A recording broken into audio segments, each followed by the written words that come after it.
Tapi kalau kita percaya sama Tuhan, kita bisa lihat keajaiban gitu. Sesuatu yang kita rasa tidak mungkin, tiba-tiba kok berubah. Ternyata ya syukurlah, saya kok jadi begini, jadi berubah baik gitu ya. Jadi itu dia maksudnya. Hidup ini kita ada, dan walaupun waktu itu dia sudah punya pacar, sudah punya calon lah ya. Tetapi karena dalam rencana Tuhan segala sesuatu pasti Tuhan dapat melakukannya dengan baik ya. Kepada Yusuf yang adalah tunangannya dia, tapi mereka belum menikah dan tidak hidup seperti, maaf kata ya, mungkin ada zaman sekarang ada orang-orang yang bebas gitu ya, sebelum menikah juga sudah mau berhubungan dan sebagainya ya. Tapi kalau saya mau sarankan, jangan, kalian tidak bisa menikmati pernikahan itu pada saat kalian sudah melakukannya di luar nikah.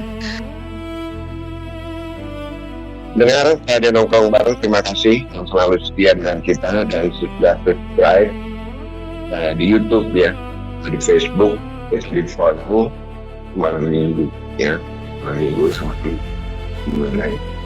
mana mereka sebuah acara dakwah besar ya. Baik, dan biasa kalau ada pastor channel artinya kita kembali ke meninggalkan hal-hal yang sifatnya duniawi yang sehari-hari menjadi tantangan bagi kehidupan hidup. Kemudian kita mengingat sisi rohani bahwa ada hal yang lebih penting dalam hidup ini selain hanya mengejar hal yang materi itu.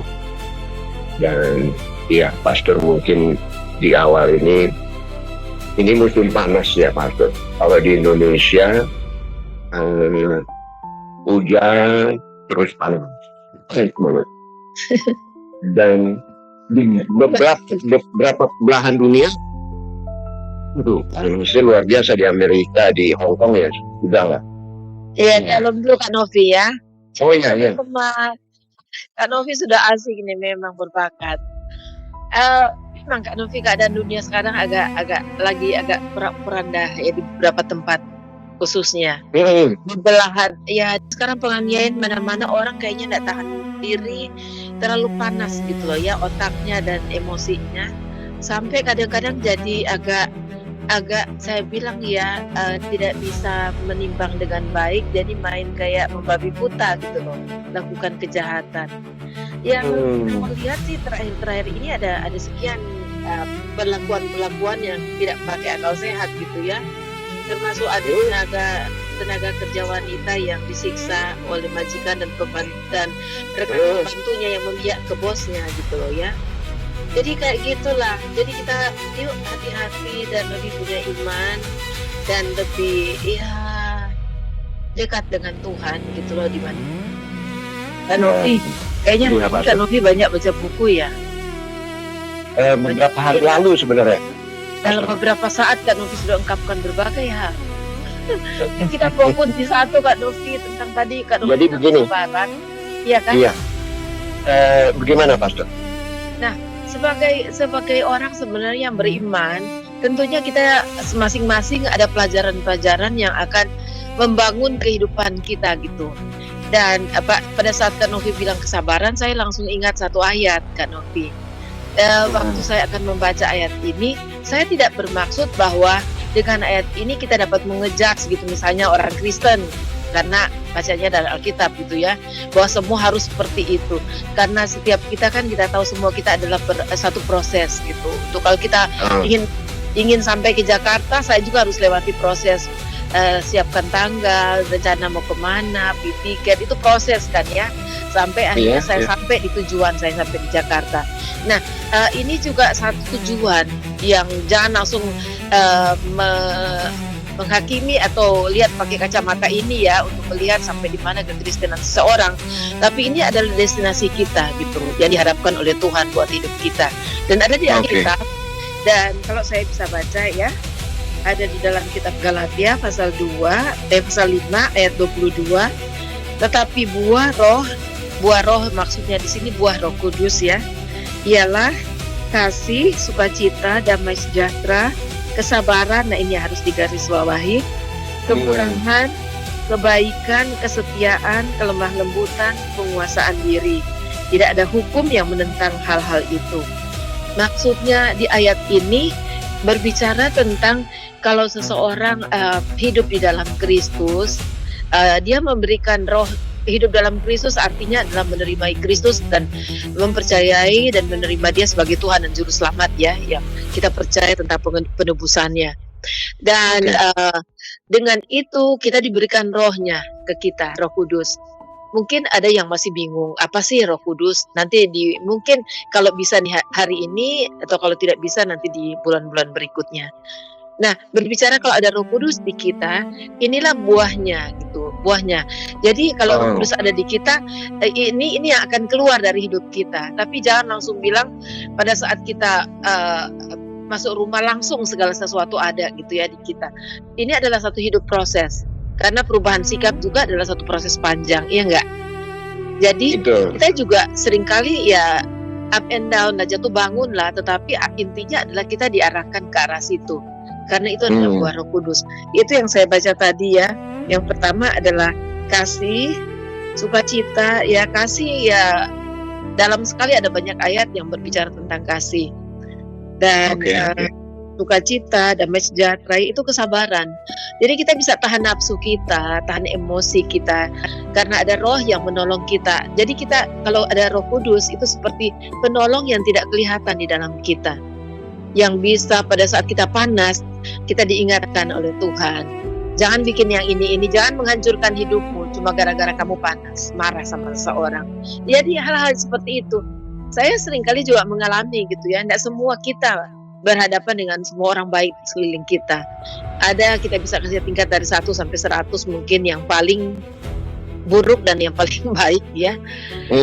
Kita pasti mengalami hal seperti itu. Nah, dengan diharapkan dengan ada Roh Kudus dalam kita, karena Roh Kudus itu bukan cuma tinggal aja, tapi dia menolong kita. Dia seperti penasehat, nama dalam bahasa Yunani ya, Parakletos bisa jadi penasehat, dan dia juga seperti pengacara gitu buat kita ya, membela kita gitu. Dan hal itu juga dapat berbicara dalam pikiran kita, sehingga kita akhirnya mau marah diingatkan oleh Tuhan tentang kasih, tentang pengampunan. Kita kan pasti marah karena seseorang kita tidak suka gitu ya, atau bikin kita bikin kita tidak happy banget. Dan diingatkan Tuhan untuk balas kejahatan dengan kebaikan dan sebagainya, hal seperti itu. Dan kita dalam proses panjang untuk sampai ke kesabaran itu. Dan memang ada orang yang saya lihat dia ketemu orangnya sabar banget dan menyenangkan banget kalau ketemu orang yang sudah matang, sudah selesai dengan hidupnya dan dia sudah berproses dalam tuntunan Tuhan. Itu menyenangkan banget ketemu orang seperti itu. Dan saya berharap sih ya, setiap kita, apalagi kita semua yang beragama gitu, jangan cuma jadi pajangan gitu atau jadi caption aja pada saat kita pajang sesuatu di medsos misalnya, tapi kita belajar untuk kita hidupi gitu dan diproses dalam hal itu. Kita harus membimbing hati dan hati dalam konteks kesabaran, Mbak. Betul. Dan itu penasehat dibilang itu dia menghibur kita, dia beri kebijaksanaan, berbicara ke kita dalam hati kita dengan cara yang kita masing-masing punya cara sendiri. Kadang-kadang seperti mengingatkan dalam pikiran kita, jangan gitu. Kamu nanti menjebak dirimu gitu loh ya, kamu dalam masalah gini-gini, kayak menahan kita gitu. Karena dia roh dan itu pribadi gitu ya, satu pribadi yang berbicara buat kita, menuntun kita, mengingatkan kita. Kadang-kadang kalau kita dalam kemarahan, ya seperti ada kontrol gitu yang dari Roh Kudus, ingatkan kita.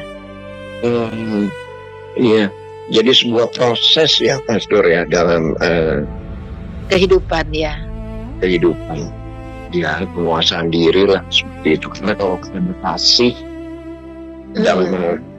dalam hidup kita, kemudian didampingi pula oleh Kudus yang membimbing akal dan hati kita. Betul.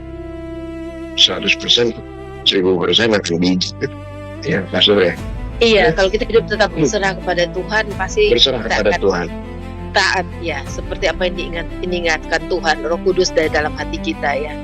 Karena kita mau marah sudah sampai mau di atas nih, tinggal satu step lagi gitu pecah. tapi Tuhan bilang sabar gitu. Diam. Atau kata-kata tahu-tahu muncul di kepala, dan akhirnya kita bisa kontrol diri dan kita tenang gitu. Nah, itu pengalaman saya juga beberapa kali mengalami. Karena semua kita pasti mengalami ya dikurang ajarin orang, ya enggak? Enggak cuma jemaat yang berani ngajarin orang, ngajarin orang, enggak. Sekali waktu saya takut. iya, saya tuh sudah berdoa dan Tuhan sudah sadarkan saya untuk apa sih mau tahan amarah untuk orang lain gitu kan. Jadi saya bilang, iya deh Tuhan, saya mengampuni dia ya, di hadapan Tuhan saya bilang saya mengampuni dia. Tapi tahu nggak, kalau kita mengampuni orang seringkali Tuhan izinkan satu keadaan yang membuktikan apa kita betul-betul sudah mengampuni apa enggak. Bang itu makin ngeselin ya, makin toksik ya. Nah saya ceritakan pengalaman saya ya. Sekali waktu, saya nggak tahu kalau orangnya mendengar ini enggak, tapi kayaknya enggak. Dengar dulu guys. Mudah-mudahan dengar dulu. Sekali waktu itu mujizat. Sekali waktu kan Novi saya ketemu dengan dia gitu. Padahal kan saya bilang, Tuhan di hadapan Engkau aku memutuskan aku mengampuni dia gitu ya. Ya mengampuni berarti kan sudah tidak ada amarah gitu kan. Iya. Waktu saya ada di mall lagi mau cari sesuatu, tahu-tahu ada orang sapa saya pas angkat muka dia Kak Novi. Mendadak muka saya kayak sudah merah padam. Kayak kalau kita kan merasa muka kita panas, kita udah tahu dong warna apa gitu ya. Iya. Tahu nggak, pulang rumah saya nangis. Saya bilang, Tuhan minta maaf ya, ternyata saya belum 100% mengampuni. Terus saya berdoa lagi loh, saya bilang Tuhan kali ini biar Tuhan tolong. Kalau Tuhan izinkan saya ketemu lagi dengan dia, saya sudah lupa apa yang dia pernah lakukan sebelumnya. Dan itu betul-betul nggak berbohong nih Kak Novi, bukan karena saya di radio dan saya bercerita nambah-nambah, bukan. Tapi itu terjadi betul-betul. Iya, pastor, dalam kehidupan begitu. Kita ya Tuhan didikan kita orang yang sabar, ikhlas ya. Itu yang kita hadapi bukan hal gampang, malah diuji. Betul. Tapi kalau kita persisten dengan keinginan kita untuk kita memaafkan dan kita melepaskan kebencian ya, kita ditolong oleh Tuhan juga. Dan saya bilang, Tuhan tolong saya biar saya ketemu lagi dia. Dia tuh kan dia mungkin tidak suka lihat tampang saya waktu ketemu terakhir itu, kayak mau kesalahan orang gitu ya. Ini dia kurang bagus sama saya, padahal saya duluan sapa, saya sudah lupa gitu kalau saya pernah ada masalah dengan dia. Walaupun saya terima feedback yang tidak nyaman, tetap tidak nyaman dari dia, tapi saya sudah free gitu, karena saya sudah mengampuni, jadi sudah nggak ngefek gitu loh, kata anak-anak. Nggak ngefek sudah, bener-bener nggak ngefek. Dan kita pelajaran berharga. Betul, katakanlah puja kita ya, saudara kita, saudara kita ya, itu malam doa sebelum tidur, tapi sarannya pastor. Iya. Tolong Tuhan, cuma di saya nggak ngeselin gitu ya, nggak toksik.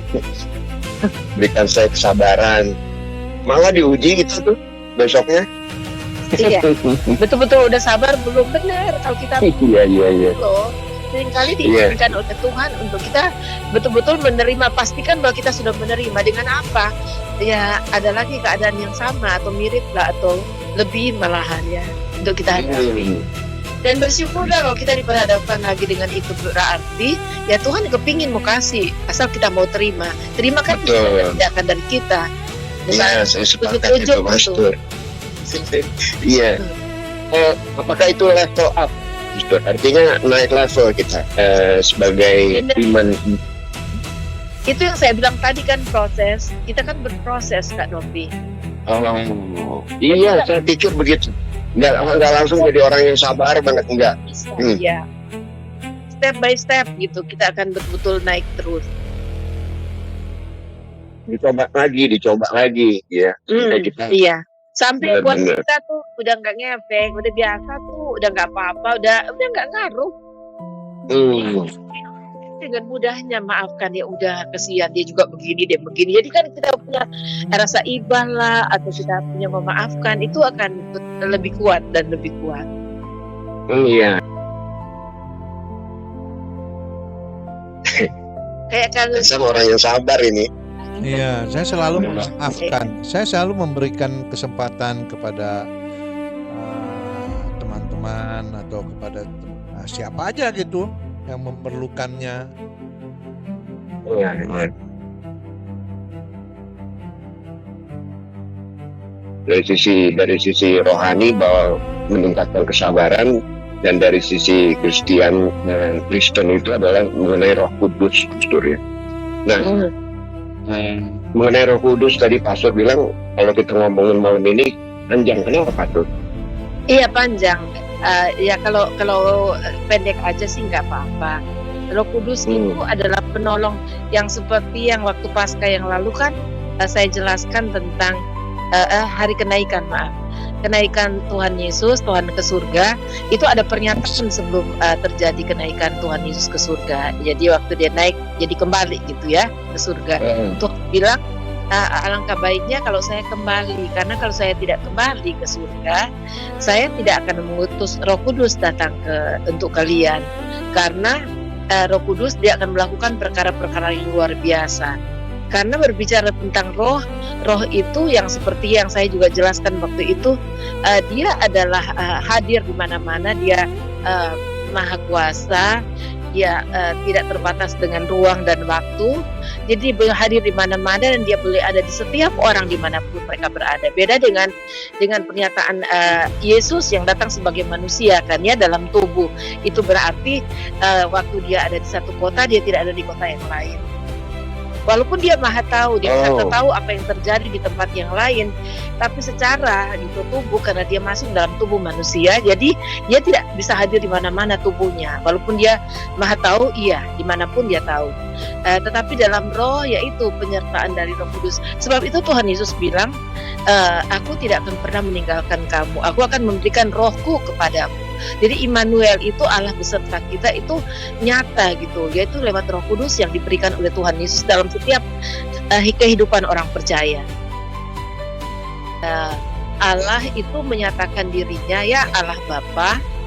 Jangan jadi kebingungan dengan Allah Bapa, kenapa dia Bapa tidak beribu dan sebagainya ya. Jangan pakai konteks manusia, karena itu dia akan arah-arahin ke sana biasanya orang. Tetapi kita melihat Allah memakai konteks yang dimiliki atau dimengerti oleh manusia, dan Yesus sebagai utusan ya, sebagai Allah sendiri yang datang ke dunia ini karena manusia harus ditebus gitu, supaya dia bisa kembali hidup kekal bersama-sama dengan Tuhan penciptanya. Dan kalau kita berbicara Allah, kita nggak bisa ukur Allah itu kenapa harus datang begini dan begitu. Karena kalau Allah sendiri datang tidak dalam wujud Yesus Kristus ke dunia, nanti kosong katanya orang surga. Yang kecil nggak usah dibandingkan dengan pernyataan Tuhan yang segala konsep yang ada di dunia itu adalah ciptaan Tuhan, seperti ayah, ibu, dan anak. Tapi kita melihat di sini Tuhan menyatakan kita ya Allah Bapa dan Allah Anak, yaitu Yesus Kristus, dan Roh Kudus gitu, atau Firman gitu ya, ada ya Roh dan Firman itu Tuhan Yesus kan. Di dalam saudara-saudaraku juga punya istilah kata kalimatullah gitu ya, Firman yang menjadi manusia gitu. Nah jelas sekali dalam kitab Yohanes 1 berbicara tentang Yesus yang menjadi manusia dan menjadi penyelamat dunia gitu. Dan itu berbicara soal satu tentang Allah, karena kalau bicara soal Firman, yaitu Firman Allah, yaitu Allah sendiri yang dalam wujud manusia, Yesus itu. Dan kalau bicara roh Allah, ya itu adalah Allah sendiri, tapi dalam wujud roh yang tidak bisa kita lihat dengan kasat mata gitu. Kalau Yesus wujudnya kasat mata, Firman juga wujudnya yang kalau kita lihat sudah tertulis kasat mata, tetapi Firman itu mewakili Allah. Seperti kita berfirman, saya berbicara ini, oh siapa ini? Oh saya dengar ada suara Pastor Janet, berarti Pastor Janet gitu ya. Jadi konteksnya seperti itu. Nah, kita bersyukur karena Tuhan mengirimkan rohnya kepada kita. Yang kata Tuhan Yesus, itu lebih baik daripada saya tetap ada di dunia. Kalau roh itu akan menyertai kamu kemanapun kita berada, dan dia adalah penolong bagi kita. Penolong yang dapat bicara bagi kita, dan dia juga menasihati kita, dan apapun yang dapat dilakukan oleh roh. Dan dia adalah kuasa. Itulah sebabnya waktu Tuhan Yesus menaik ke surga, Tuhan Yesus memberkati mereka dengan kuasanya yang menyertai orang-orang percaya. Jadi itu secara singkat Kak Novi ya. secara singkat ya, terima Ya, kasih Roh Pastor, karena Kudus yang adalah penolong bagi kita semua. Kak Novi, untuk belajar kita tidak tergantung kepada hal yang lahiriah gitu ya, itu memang gak gampang. Untuk kita mempercayai Tuhan juga gitu ya, dan bergantung sepenuhnya itu juga perkara yang tidak gampang. Tapi kalau kita ada niat, kita pasti bisa gitu. Karena itu adalah proses. Memang proses pertama seperti anak mau berjalan, jangankan berjalan, berdiri aja dia belum bisa kan. Semua ada proses. Oh iya. Dari mulai Iya. dia jongkok, dia duduk Hmm. sendiri, pelan-pelan dia mulai pegangan sana sini, dan dia mulai kuat naik kakinya, lalu berdiri, jalan jatuh-jatuh, itu semua ada proses. Termasuk juga untuk kita betul-betul berserah, berpegang dan bergantung penuh kepada Tuhan gitu. Iya, kadang-kadang tuh gini, seperti tadi yang saya dengarkan pastor berbicara ya kan, bahwa keyakinan kita itu di agama apapun, manapun itu ya, yang penting kita punya keyakinan. Kalau kita sedang berpasrah pada Tuhan, insya Allah itu pasti ada yang menolong gitu ya. Betul. Alhamdulillahnya pas Ini. waktu Pak Sam telepon ke saya itu, saya tuh sedang setelah berdoa 1 minggu, betul sekali, dan 1 minggu kemudian dijawab oleh Tuhan. Sam telepon saya, langsung saya berangkat, yes, Luar biasa. luar biasa kuasa Tuhan. Makanya saya tuh sekarang kadang lebih ke apa ya udahlah, pasrah aja lah sama yang di atas gitu aja sudah. Betul. Kalau udah pada fase yang Dan kayak tahu gitu, nggak? insya Allah. Mbak ini tahu nggak? Kalau Pak Sam nggak baik banget, kita tuh sudah out dari dulu ya. pertemanan kita Betul. dari tahun 2000-an awal. Iya, Ya. betul. Saya kenal sama Pak Sam tahun 2005 ya kalau nggak salah ya. Ini Sampai nongkrong bareng dong. betul sekali. Nah, Waktu masih kecil Mbak Eli langsung naik Masih panggung. kecil, ya betul. Iya, 20 tahun lebih betul Pak. Iya. wow. Iya loh, kita sudah 20-an tahun loh nongkrong bareng Kak Novi ya. Iya. Luar Dan saya biasa.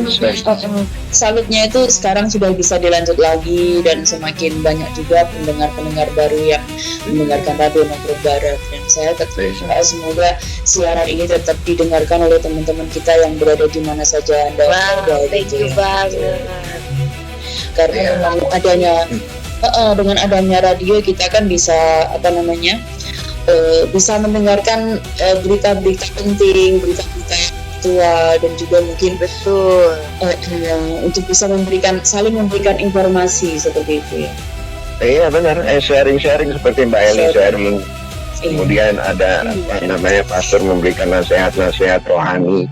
Itu memang misinya dari Talk to Radio Nongkrong Barat. Jika kita melakukan sesuatu yang bermanfaat, Dan yang saya bagi orang nggak cuma banyak, ya. riset, karena yang saya bicarakan Iya. saya rasa di berbagai agama juga ngajarin hal yang Iya, sama. untuk mengarah kepada kebaikan, baik Betul. itu untuk diri kita maupun orang Iya. lain. Iya, betul. Karena di dalam rumah saya itu ada yang Kristen, anak saya yang cewek itu Kristen pasti.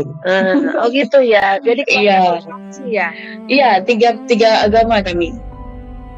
Saya juga di keluarga suami, keluarga toleransi, keluargaku juga keluarga toleransi. Jadi buat saya Saling itu menghargai ya. semua orang. Iya. Betul. Iya, Kita bisa hidup dalam toleransi, saling menghargai, saling menyayangi, ya enggak? itu satu keindahan yang tidak bisa dilukiskan kata-kata. Betul sekali. Dan Mbak Eli ini kan Waktu saya pulang ke Indo liburan Idul Fitri itu saya menikmati banget keluarga toleransi. iya benar. Iya. Dari kecil. Nah, Betul Kak Novi. Kita harus membiasakan ini apalagi di sana kehidupan berbangsa kita, bangsa Indonesia yang betul-betul berwarna gitu ya. Iya. Kita mesti ya Indonesia sebenarnya toleran, agama yang toleran. Masuknya agama itu ketika di Pulau Jawa di Indonesia itu kan mereka menerima gitu kan. Nah, Iya. yang impor ini yang intoleran, yang belakangan 10 tahun ini entah dari mana. impor ya. Impor Pak, itu kayak basmati impor. Iya makanya orang nggak jelas itu datang sini bawa untuk ngadu domba. Saya Iya Mbak. tapi saya nggak ngomentari ya. Iya. Saya nggak Iya. ikut-ikutan.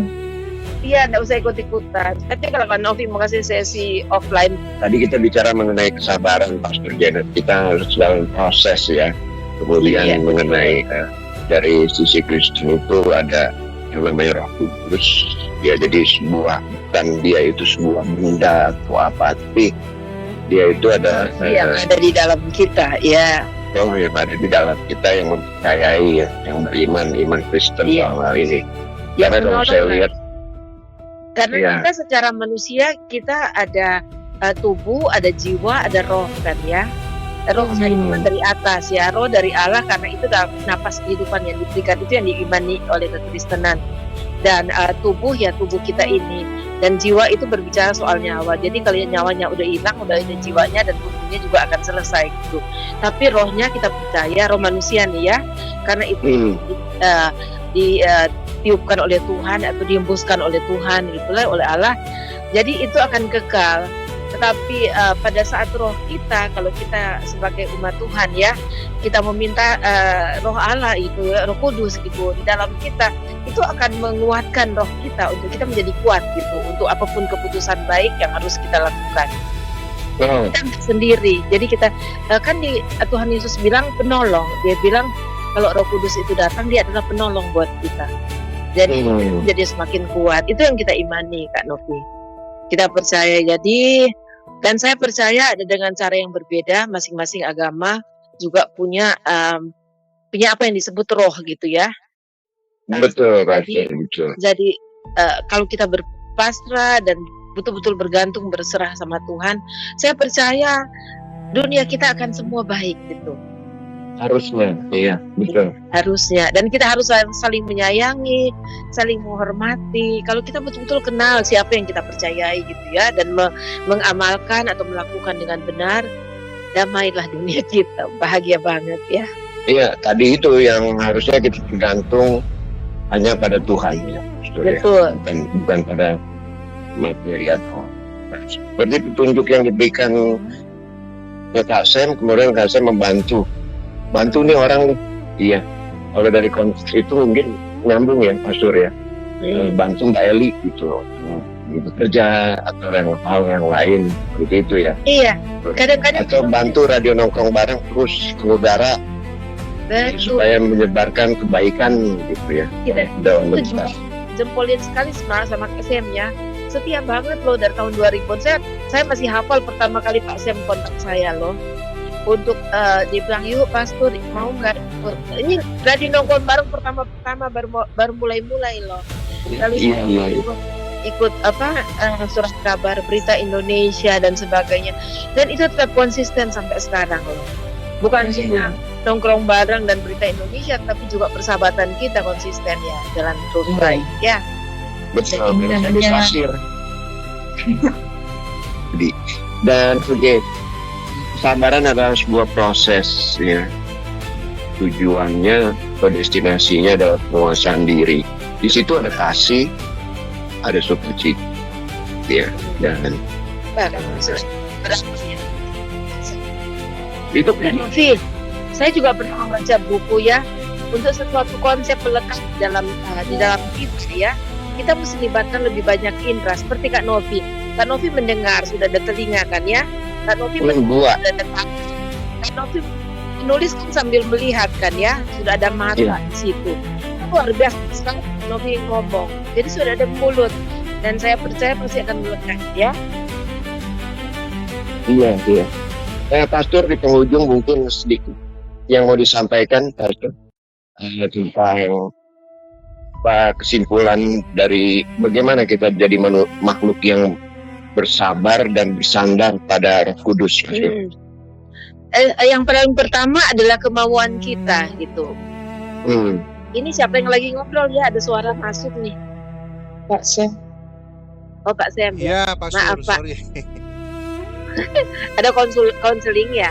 Enggak. Sorry. Lanjut ya Kak Novi. Ya Iya, jadi lanjut. yang pertama tuh keputusan kita. Kalau kita ada niat dan kita ada keputusan ya berharap kita betul-betul konsisten dengan apa yang kita putuskan. Dan kita harus ingat bahwa ada proses, tidak jadi gitu. Bikin kue aja yang enak pasti ada proses dan ada waktu yang terlibat, ya. Ada kesibukan ini itu dan mungkin ada salah-salah juga dan gagal-gagal dan mesti harus diulang. Jadi ingat kita harus ada proses. Jadi jangan menyerah sebelum sampai kepada tujuan. Kita melihat hasil terbaik yang muncul dalam kita. Itu aja sih tipsnya Kak Novi. Di penghujung ya. Iya. Saya berharap Mungkin di bulan depan. Iya, jangan gampang menyerah gitu dan maju terus lah di dalam iman kita ya. Tuhan memberkati semua. Tuhan memberkati. God bless you, Pastor Janet. Selamat malam, selamat beristirahat dan lanjutkan aktivitasnya malam ini. Iya. Terima kasih boleh. Itu dia. Bye. Di kita sini. Kenapa Rasul? Ini ada Ragil Ayu. Wow. Nilam hadir Kak Novi ikut nyimak katanya. Oh Mbak Nilam, apa kabar Mbak Nilam? Yang kita hari Rabu malam Minggu ya, kita sempat ngobrol itu mengenai buru tari kalau nggak salah. Iya, terima kasih. Yang lain juga terima kasih, subscribe dan gunakan telinga untuk mendengar. Kita dikasih kuping 2, mata 2, hidung 1, lubangnya 2, ngadepnya ke bawah. Ya. Nah itu dimanfaatkan semua untuk mendengar radio nongkrong bareng. Kadang-kadang musuh terbesar kita adalah diri kita sendiri. Kita bersihkan sambil kreasi. Kami ucapkan terima kasih. Wassalamualaikum warahmatullahi wabarakatuh. Tuhan memberkati. Bye-bye. Iya, terima kasih semuanya. Dan jangan lupa di like dan di subscribe ya untuk Kak Novi dan Kak Sam. Supaya kita lebih semangat. Oke, sampai di sini saja. Saya tutup dengan sebuah lagu dari Pastor John ya. Selamat menikmati. Bye.